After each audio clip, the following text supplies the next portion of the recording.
दया का बीज। पात्र लिली, एक छोटी जिज्ञासु लड़की जिसके दिल में दया भरी है।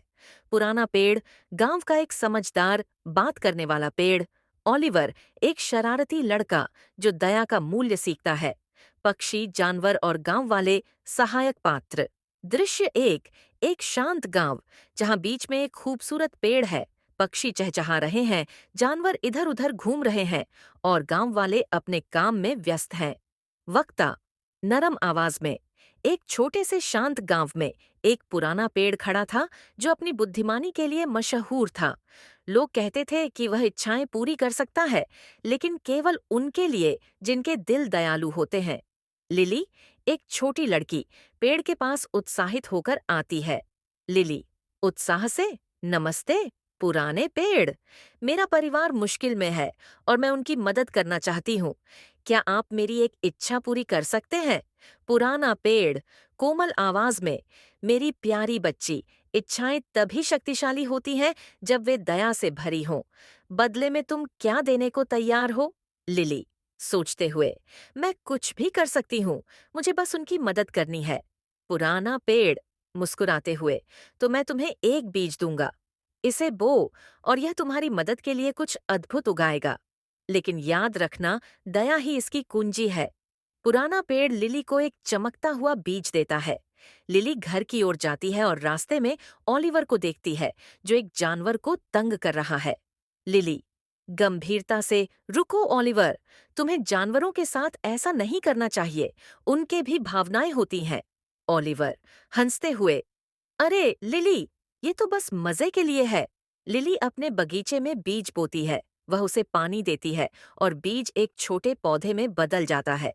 अगले दिन ओलिवर लिली के बगीचे में आता है। पौधा अब एक सुंदर पेड़ में बदल चुका है, जिसकी शाखाओं पर सुनहरे फल लटक रहे हैं। ओलिवर हैरान, ये क्या है? एक सुनहरी पेड़? लिली मुस्कुराते हुए, ये पुराने पेड़ का जादू है। मैंने इसे दया के साथ बोया और देखो ये क्या बन गया। ओलिवर संदेह से, लेकिन इसमें इतने सारे सुनहरे फल क्यों हैं? क्या मैं एक ले सकता हूँ? लिली नरमी से, ये फल दूसरों की मदद के लिए है, केवल मेरे लिए नहीं। अगर तुम एक लो तो इसका इस्तेमाल किसी और की मदद के लिए करना। ओलिवर कुछ देर सोचता है और फिर एक फल लेता है। अगले दिन ओलिवर एक गांव वाले को भारी टोकरियां उठाते हुए देखता है। ओलिवर हिचकिचाते हुए, क्या आपको मदद चाहिए? गांव वाला हैरानी से, ओह धन्यवाद, ये बहुत अच्छा होगा। ओलिवर गांव वाले की मदद करता है और गांव वाला मुस्कुराता है। ओलिवर अपने आप से सोचते हुए, यह अच्छा लग रहा है, दूसरों की मदद करना। ओलिवर लिली के बगीचे में वापस आता है। ओलिवर मुस्कुराते हुए, लिली, मुझे लगता है अब मैं समझ गया। मैंने उस फल का इस्तेमाल किसी की मदद करने के लिए किया और इसने मुझे अंदर से खुश कर दिया। शायद सच में दया लौट कर आती है। लिली सिर हिलाते हुए, बिल्कुल सही ओलिवर, जितनी दया दोगे उतनी ही यह बढ़ेगी। पुराना पेड़ गूंजती हुई आवाज में, दया एक बीज की तरह है बच्चों, इसे दूसरों में बो और यह हर जगह खिल उठेगा। गांव एक दयालु जगह बन जाता है जहां हर कोई एक दूसरे की मदद करता है, लिली और ओलिवर से प्रेरित होकर।